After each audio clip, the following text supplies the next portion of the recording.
de nuestra visión, podemos decir lo macro. Lo macro que debemos hacer es alcanzar el mundo. Ir a todas las naciones, como nos decía el pastor después esta mañana, hermano, que dijiste que todas las tribus, ir a todas las tribus. Eso es muy grande, ¿sabe? Y nos puede asustar, nos puede abrumar. Pero nosotros podemos reducir esa labor macro a una cosa pequeñita, finita, inmedible que nosotros sí podemos hacer. Nosotros podemos reducir nuestra meta a decir que tenemos el rol de comunicar claramente la verdad. No solamente comunicar, sino que sea claramente lo que la Biblia dice. Entonces, si fallamos en el proceso de la comunicación, ¿podremos alcanzar al mundo?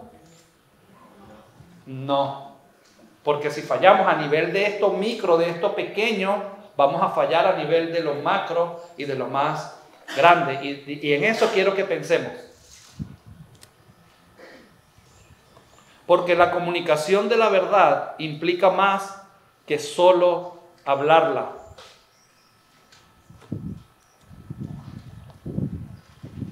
Necesita haber entendimiento por parte del oyente.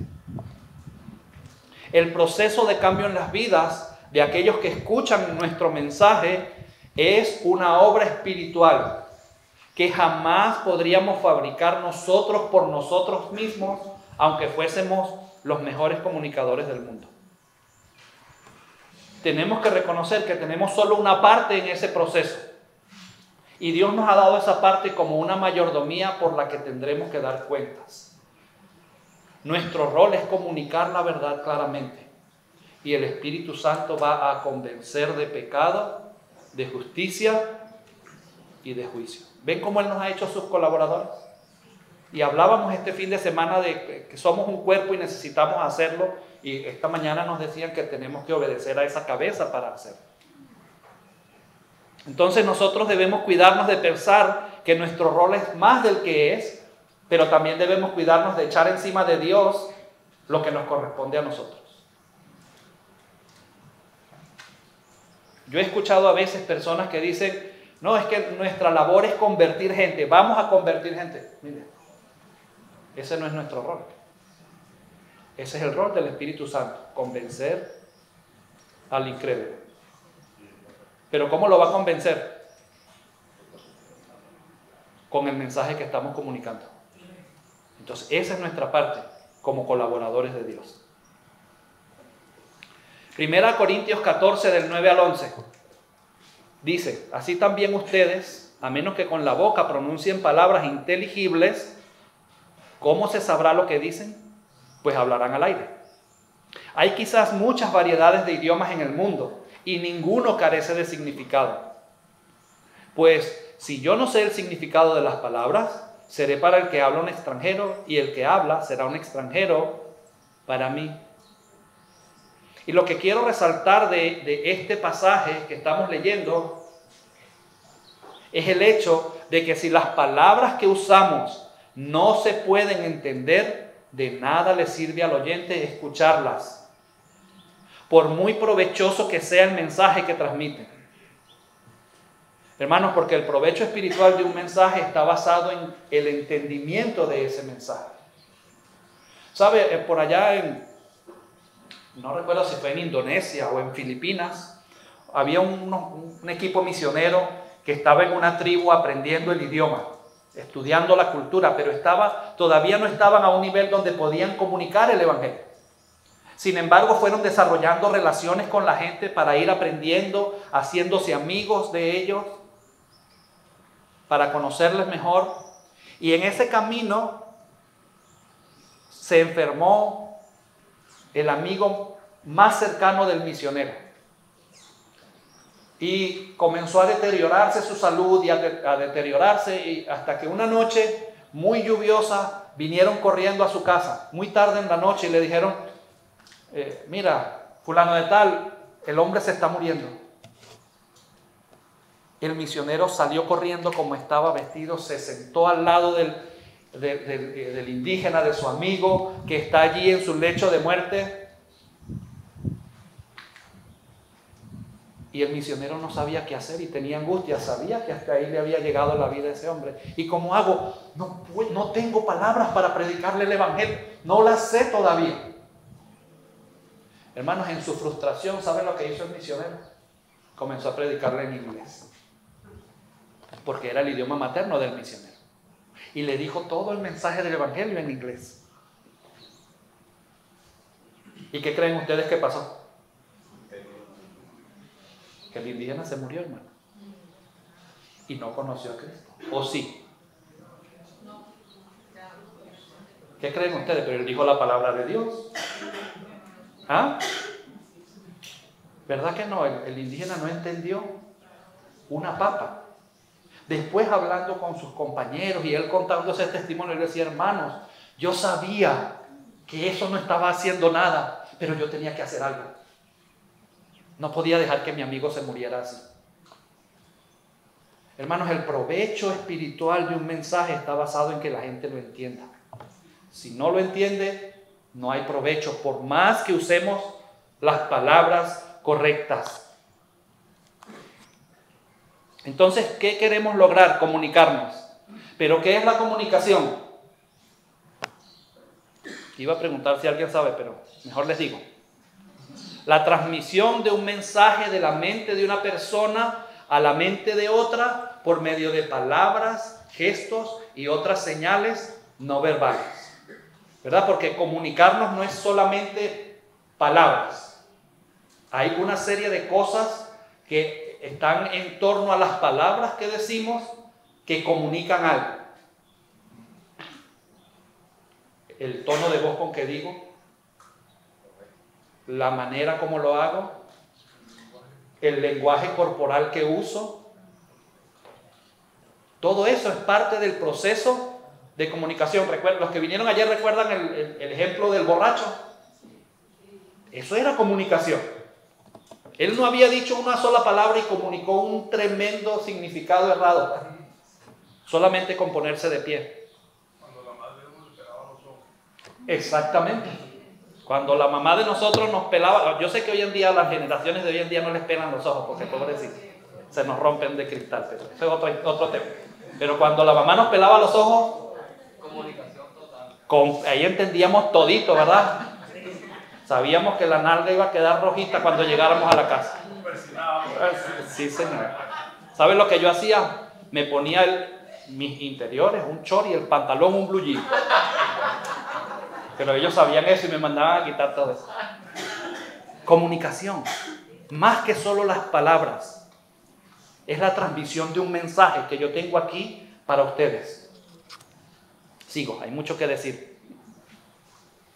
Entonces, una buena comunicación implica entendimiento de la gente, hablando del mensaje que necesitamos compartir, porque ese entendimiento va a llevar a un cambio de mente o va a posibilitar que la gente tenga un cambio en su manera de pensar. Porque nuestra meta no es hablar con palabras que no impacten a la gente.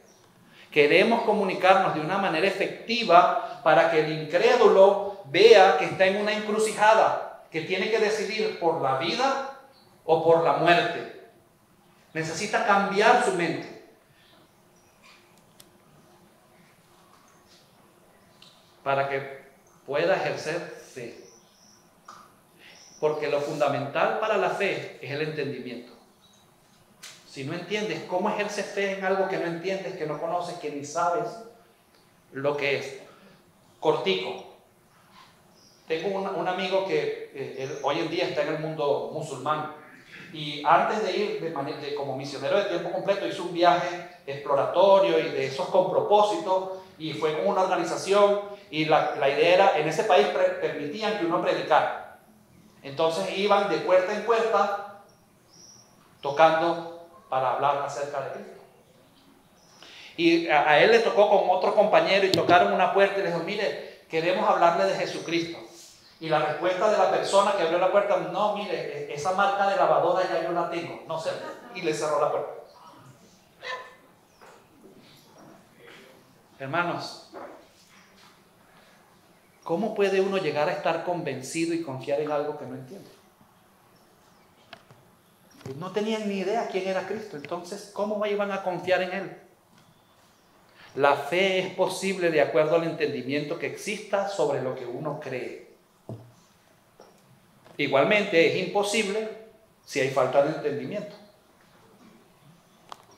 Y la fe, ¿qué es lo que trae? Vida espiritual, que es la meta que tenemos al compartir el mensaje. El fruto de ese proceso de comunicación, entendimiento, cambio de mente y fe es la vida espiritual. Y nosotros tenemos un rol allí. Y si fallamos en la comunicación efectiva, clara, precisa, ¿qué pasa? Todo se descuadra. Y el resultado final, no habrá vida espiritual.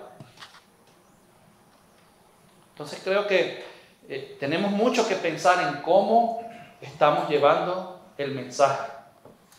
Y podríamos poner muchos ejemplos aquí mismo de nuestro barrio, de nuestra urbanización, de nuestro liceo. Imagínense si tenemos un desafío en cómo comunicamos entre nosotros, ¿cómo será comunicar en otra cultura, en otro idioma? Miren, cuando los misioneros llegaron a los Piaroa y aprendieron el idioma y la cultura y todo eso, y iban a comenzar a predicar, se dieron cuenta de algunas cosas. En el idioma Piaroa y en la cultura Piaroa, en ese momento de la historia, no existía el concepto de juez. Por lo tanto, no había un concepto para justicia. Tampoco había la palabra ni el concepto de justo. No existía. No es que no lo sabían, es que no existía porque no había el concepto. Si no hay un concepto, no hay una palabra para describir esa cosa. Y esa palabra, ¿será que es importante para compartir el mensaje del Evangelio? Vital, ¿verdad que sí? Imagínense ustedes el quebradero de cabeza que tuvieron los misioneros para buscar cómo vamos a expresar ese contexto. Y gracias a Dios lo consiguieron, pero no sin antes tener unas metidas de pata. Porque otra palabra que no existía era la palabra creer. Entonces, ¿cómo le digo creer en Cristo? No existía esa palabra. Entonces los misioneros buscaron. Voy a tener que dejarlo para Julio. Buscaron y consiguieron una palabra.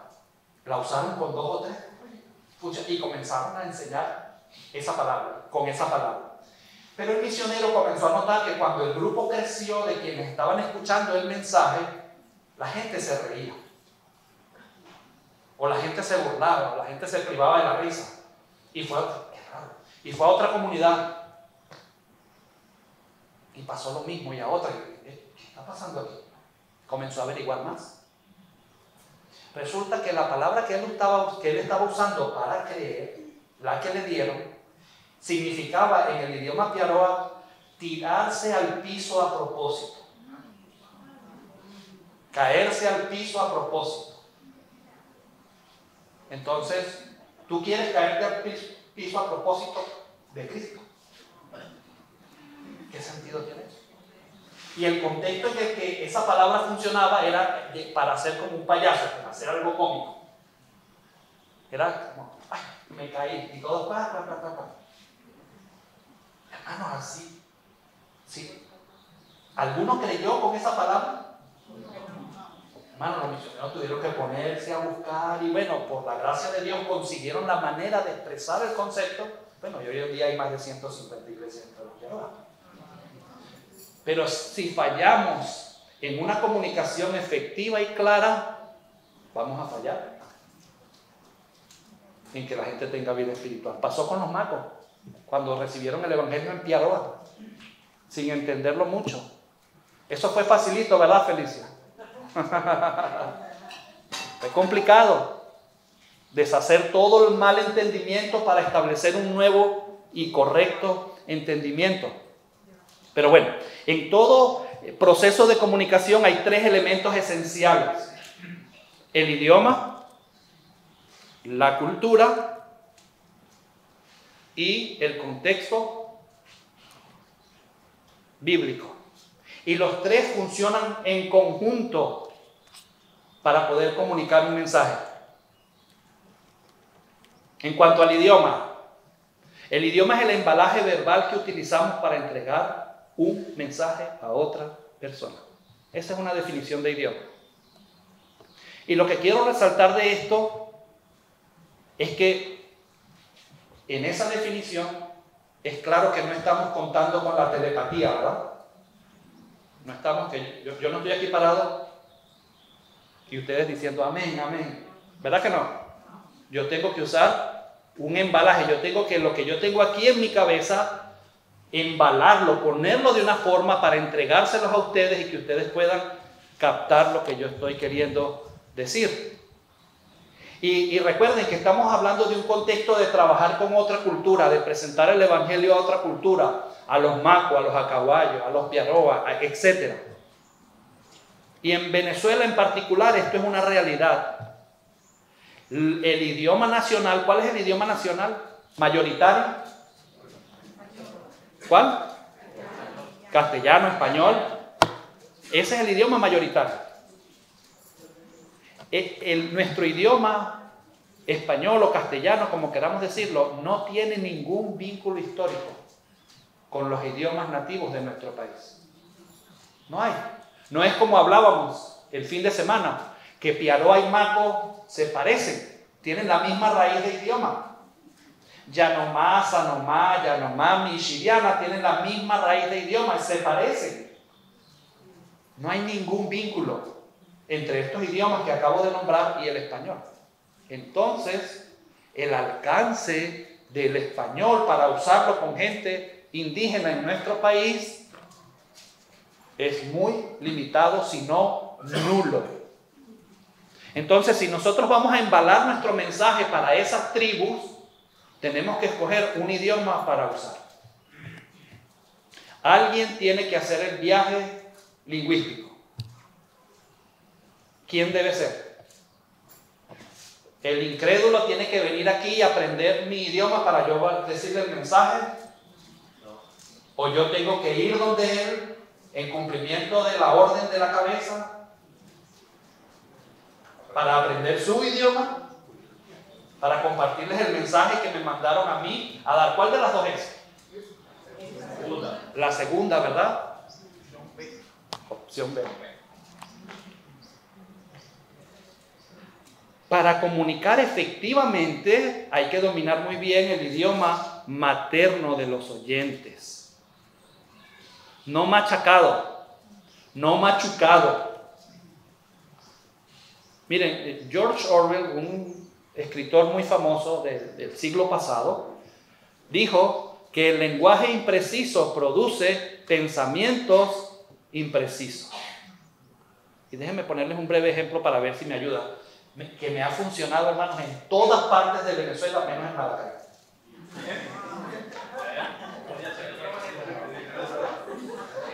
Hermanos, si yo les digo a ustedes aquí, ¿alguno podría hacerme el favor de ir a la cosa esa que está allá, que es como así, que tiene como no sé, como una piel o una cosa así que la está como tapando, y que encima de eso hay un bicho que es como de esta forma, y hay una cosita ahí que tiene como unas cositas así? Pues me lo pueden traer. ¿Hay precisión en sus mentes de lo que yo les estoy diciendo? ¿Tienen una imagen clara de lo que les estoy diciendo? ¿Sabe? En Maracaibo sí la tuvieron y fueron y me lo trajeron. Pero bueno, vamos a los normales nosotros. Hermanos, qué diferente. ¿Y qué tal si yo les digo, hermanos, por favor, alguno de los que está aquí puede ir a la mesa que está allá con el mantel, la mesa rectangular, y traerme la flor que está en el florero? ¿Hay alguna diferencia entre las dos formas? ¿Ven? Lenguaje impreciso produce pensamientos imprecisos. Al contrario, un lenguaje bien claro va afianzar verdades claras en la mente de los oyentes. ¿Recuerdan lo que hablábamos ayer también acerca del carácter de Dios? Dios es el gran comunicador y Él se comunica de forma precisa.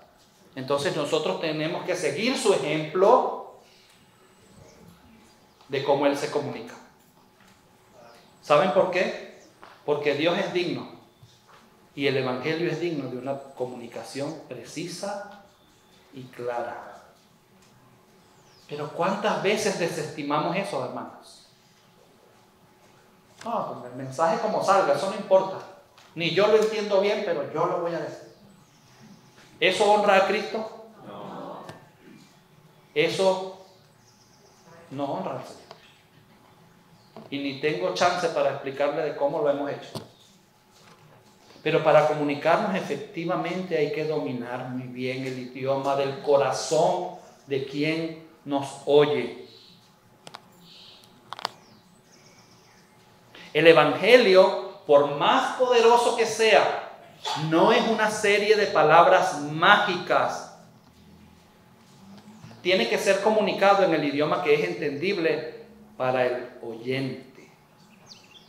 Las palabras en sí mismas no tienen poder. Las palabras no son mágicas. El poder del Evangelio se basa en las realidades teológicas e históricas que están implícitas en el mensaje del Evangelio que tenemos que compartir.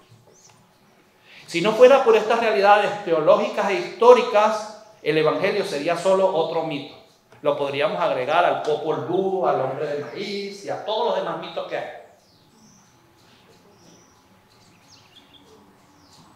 Hermanos, sin esa base teológica, es porque ¿quién es Dios? Que es el Dios verdadero y todo. Histórico, Cristo vino. ¿Sí o no? Sí. Caminó entre nosotros, ¿sí o no? Sí. ¿O eso es una metáfora de un cuento que alguien se inventó?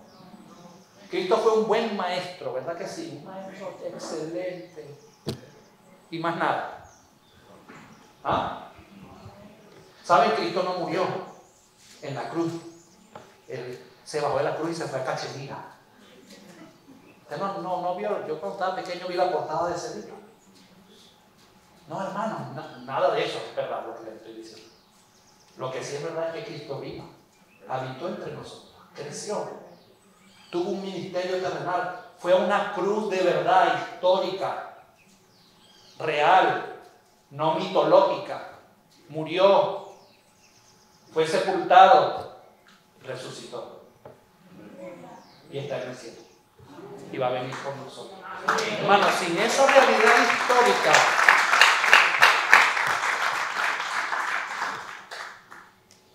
el Evangelio no tiene poder ni tiene nada. Si no está basado en el Dios verdadero y en lo que el Dios verdadero ha dicho, es otro cuento más. Y gloria a Dios que el Evangelio no es otro cuento más, sino la verdad.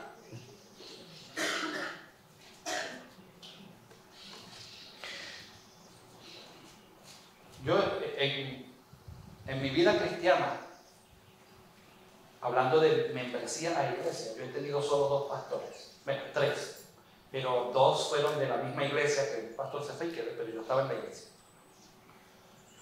Y ese segundo pastor que yo tuve tenía una manera muy interesante de predicar el Evangelio. Se las voy a describir. Como un ejemplo, teníamos un amigo, un señor incrédulo, que el administrador y yo, que teníamos un trabajo en la iglesia de mantenimiento y de todo un poco de cosas, él era nuestro proveedor de productos de limpieza y todas esas cosas. Y él incrédulo. Y mi amigo y yo estábamos trabajando con él en la relación, en profundizar, en hablar de la palabra de Dios. Íbamos allí. Un día, por casualidad, pues como eso estaba al lado de un banco, nos conseguimos con el pastor. Y el pastor, vamos para donde Miguel, que está, yo los acompaño. Y cuando vamos en el camino, dice, pero ¿y ustedes qué pasa? No, tranquilo, pastor, nosotros estamos, ¿qué es eso? Eso no es así, vamos allá, vamos a predicar el evangelio a ese hombre. Entonces llegamos. Y el pastor comenzó, después de saludar, comenzó a hablarle de Cristo, de Juan 3:16 y de no sé qué más. Y el amigo de nosotros, pero es que yo todavía no estoy preparado. Mire, eso es muy complicado. A mí me gustan mucho las mujeres, yo no sé qué. Entonces, el hombre estaba diciendo, no quiero creer. No estoy listo. Entonces mi pastor, pero ven acá, chico, ven acá, Miguel. ¿Tú quieres que yo ore por ti? Recuerden que les estoy hablando de su método evangelístico. ¿Tú quieres que yo ore por ti? Hermano, ¿quién no va a querer que ore uno por él? ¿Ah? ¿Todo el mundo? Entonces, claro, él se acercó, le puso la mano aquí a nuestro amigo y le dijo, repite conmigo. Señor Jesús, que repita. Señor Jesús, te acepto, en el nombre de Jesús. Cuando dijo amén, bienvenido a la familia de la fe.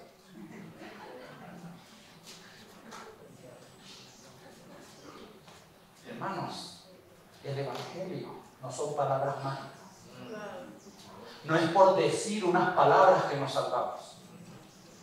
No es por repetir una oración de fe que nos salvamos. Y perdóneme si usted piensa que la oración de fe salva. La oración de fe no salva. Lo que salva es creer.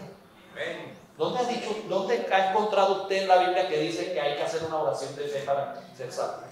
¿Qué es lo que dice?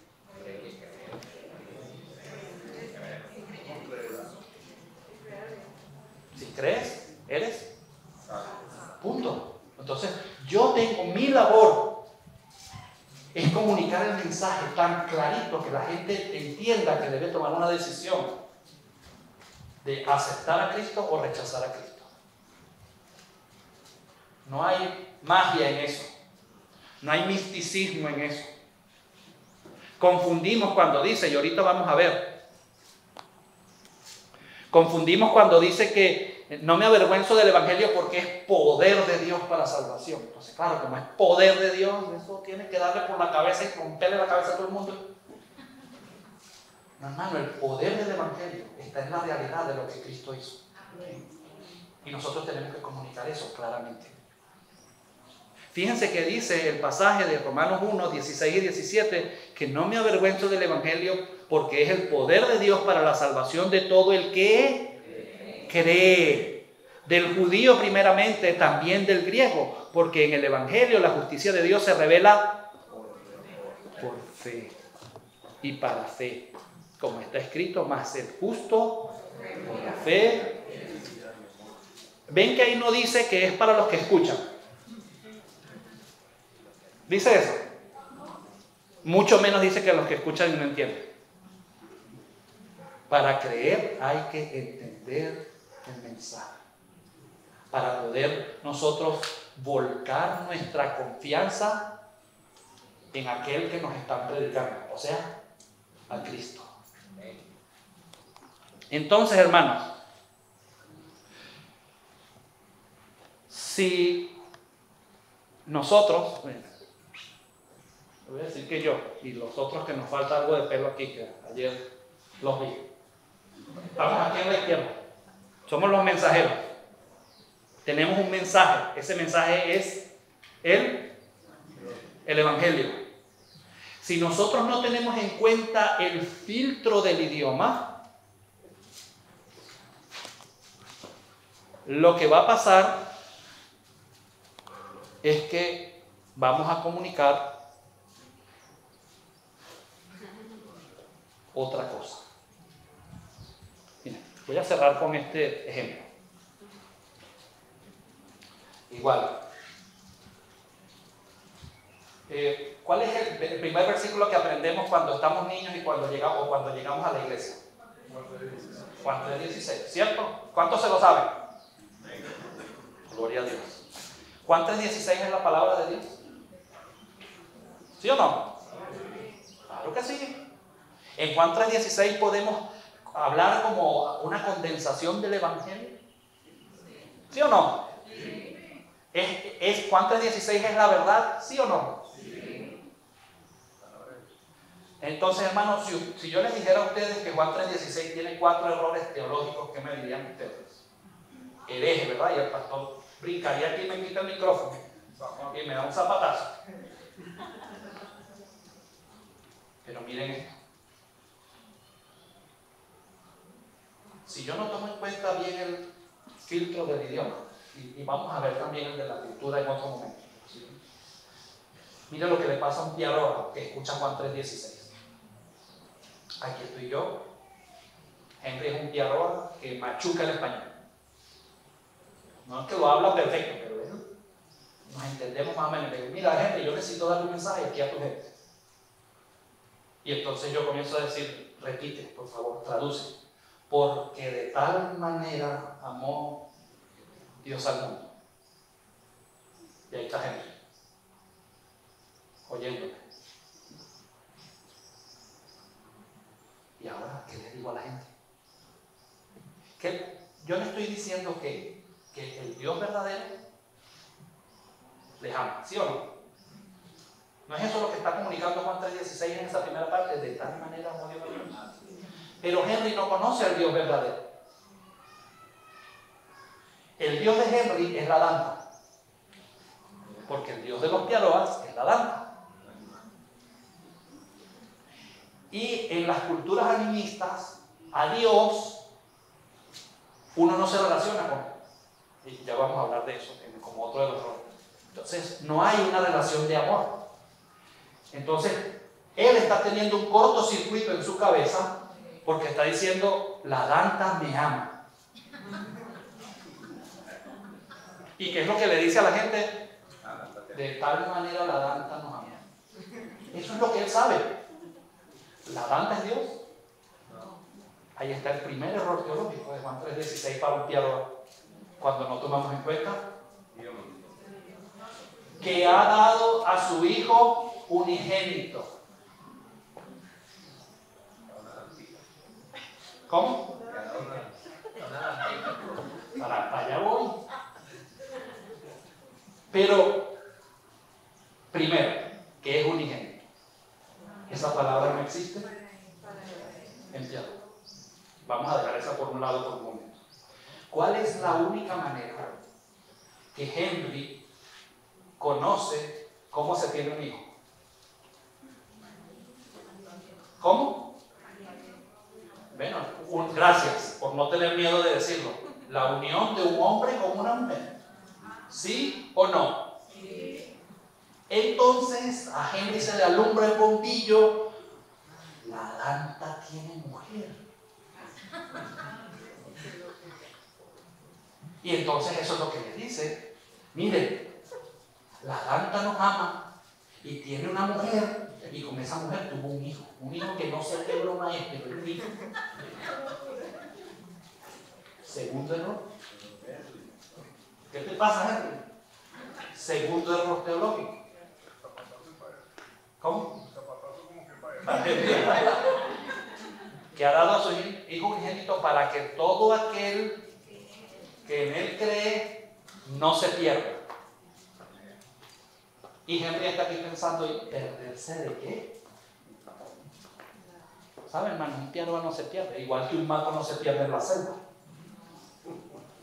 Me cuenta el misionero que me contó estos 4 errores teológicos que él cometió en los inicios de su ministerio. Me dice, mira, yo crecí entre los piaroas, yo me crié con ellos. Y usted podía estar en la comunidad haciendo lo que fuera. Pero si de repente se escuchaba una manada de vaquinos haciendo su sonido, que se me olvidó cómo se llama el sonido de los cochinos. Bueno, estaba eso mismo, cochineando. Hermanos, todo el mundo tira todo lo que tiene, sale corriendo. Si tenían arco y flecha, agarraban arco y flecha. Si tenían escopeta, era escopeta, a perseguir esos vaquinos, esa manada de vaquinos. Hermano, y los vaquinos corren rápido y se dispersan y van, y a veces pasaban 2 o 3 días corriendo detrás de ellos. Pero el día que el piaroa se cansaba, porque ya había casado y todo, y ya me voy para mi casa, mire, eso es así. No se pierden, ellos conocen, ellos saben dónde están. Entonces, ¿de qué se va a perder? Dice Henry ahí pensando. Bueno, va a ser más efectivo. La danta que nos amó, que tiene una mujer, que tuvo un hijo raro ahí, Si yo creo en Él, ¿recuerdan que les dije que no había palabra para creer? Imagínense lo que inventaría el pobre gente. No se van a perder nunca en la selva y siempre van a llegar derechito a casa. Del cielo del mundo. Sino que tenga, hermanos, ¿qué es la vida eterna? ¿Qué es vida eterna? No, ¿qué es vida eterna? Como un concepto.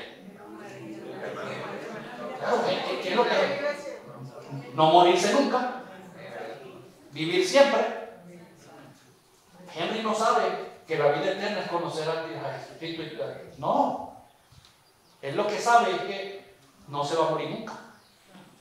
Entonces, la tanta que nos ama, que es cosa tan rara, la tanta mamá, que tiene una mujer, que tuvo un hijo ahí todo, quién sabe cómo, que si yo creo en Él, que no sé qué palabra usé para creer, no me voy a perder nunca en la selva, pero si yo voy por ahí, nunca me voy a morir. No nos vamos a morir. Entonces, después de toda esa explicación y todo, el misionero dice, ¿cuántos quieren creer en Dios? ¿Cuántos quieren, hermano? ¿Cuántos quieren morirse? Nadie, ¿verdad? ¿Cuántos quieren no morirse? Todo el mundo. ¿Cuántos quieren no perderse nunca en la selva? Entonces, todos levantaron la mano, hermanos. Y después se va por el reporte a la iglesia, hermano, se convirtieron 250.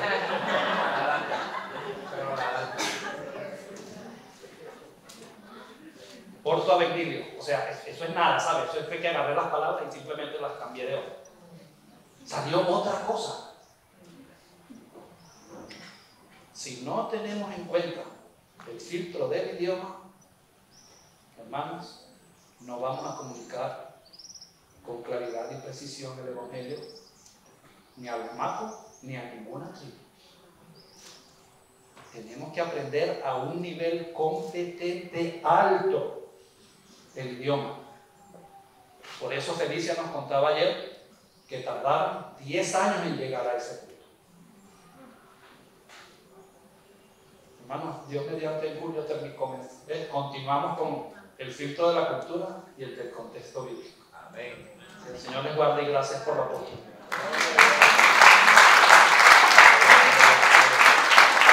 Y permítanme 30 segundos solamente. Quiero darles las gracias, hermanos. Yo sé que varios de ustedes, porque ayer y el viernes me dijeron, yo sé que como iglesia y varios de ustedes que ya me conocían y algunos que no, estuvieron orando por mí durante una situación de salud muy difícil que pasé en el mes de febrero. Gracias por orar. Dios tuvo misericordia de mí y aquí estoy entre ustedes otro rato más. Entonces, gracias por orar, hermanos. Aprecio mucho sus oraciones, los mensajes de Henry, del pastor Alejandro y de los demás que en este fin de semana también me dijeron algo sobre eso. Dios les guarde. Ok, hermano. Gloria a Dios. Bueno, como dice, un fin de semana fuerte para algunos. Pero fue un fin de semana bendecido, ¿verdad? Nos ponemos sobre nuestros pies. Nosotros sabemos de pedir a la gente, así como también sabemos recibirla, ¿sí o no? Ojo, no lo digo por lisonjearlo a ustedes, lo digo por lo que han dicho mucha gente acerca de ustedes. Esa iglesia es amorosa. Entonces manifiestenle su amor a los hermanos ahora que tengan que ir de aquí a La Guaira y de La Guaira a Maracaibo y otro que se va a Puerto Ordaz para que recibir su regalo allá del Día de los Padres. Amado Padre Celestial, te decimos gracias todos, gracias Señor, gracias por habernos ayudado hasta aquí, gracias por traer a nuestros hermanos Marcos y Tito, gracias por tenerle en medio de nosotros, gracias porque pudieron persuadir a su familia de permitirle estar aquí, porque seguramente hubo oposición en alguna manera, porque sabemos, Dios, que siempre queremos que nuestros seres amados estén al lado nuestro. Pero gracias por ellos, que tu bendición llegue hasta allá, hasta donde están ellos, Señor. los cuales bendecimos a ellos en el nombre de Jesús. Y rogamos que en el nombre de nuestro Señor y Salvador Jesucristo nos despida ese bien. En Él oramos y te damos gracias. Amén. Amén, hermano. Feliz día, los padres.